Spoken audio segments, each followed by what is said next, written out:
C'est l'histoire de la passion d'un homme pour la course automobile. C'est l'histoire de Carroll Shelby. Son idée était de faire une voiture avec un châssis court européen et un gros moteur américain.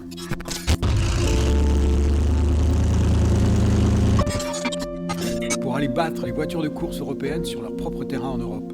AC avait des châssis disponibles, il se rapproche donc d'AC, récupère ces châssis qu'il équipe du nouveau moteur Ford 260 cubic inches.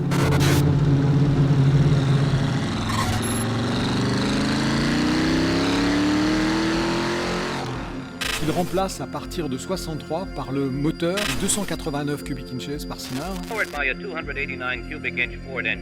le fameux 8 cylindres de 4 litres 7 qui fait la légende de la fameuse Cobra 289, qui dès qu'elle sort commence à gagner toutes les courses auxquelles elle participe aux États-Unis,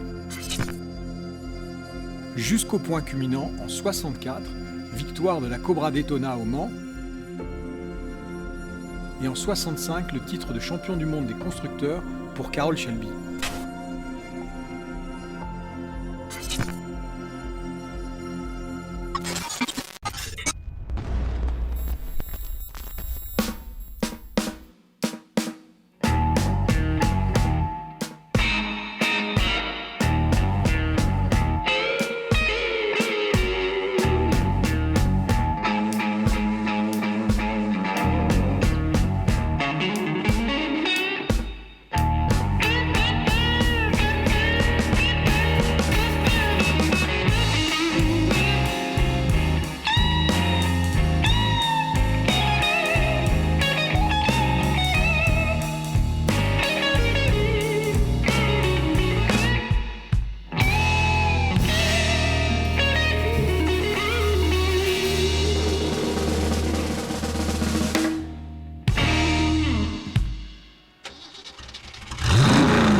Mon exemplaire est le 13e des Cobra 289 produits à partir de janvier 63.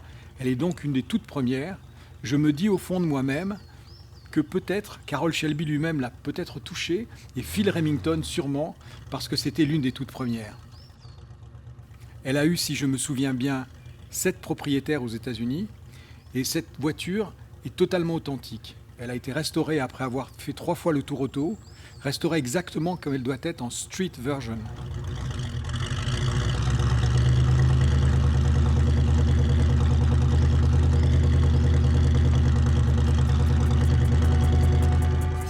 Pourquoi j'aime cette auto ? Parce que d'abord son histoire est mythique. C'est une voiture qui a été faite par quelqu'un qui avait une vision de ce que devait être la voiture de course idéale à l'époque.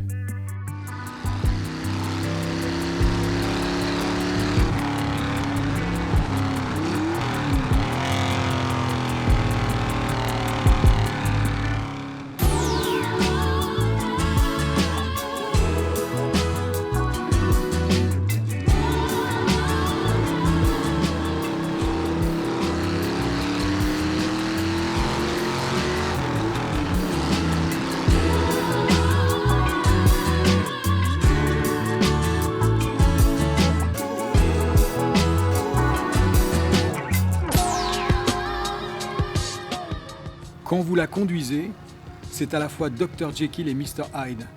Vous sortez en Dr Jekyll, vous cruisez en 4e avec ce bruit de moteur hors bord, et puis d'un seul coup, vous décidez que c'est Mr Hyde, vous appuyez, et là tout se déchaîne.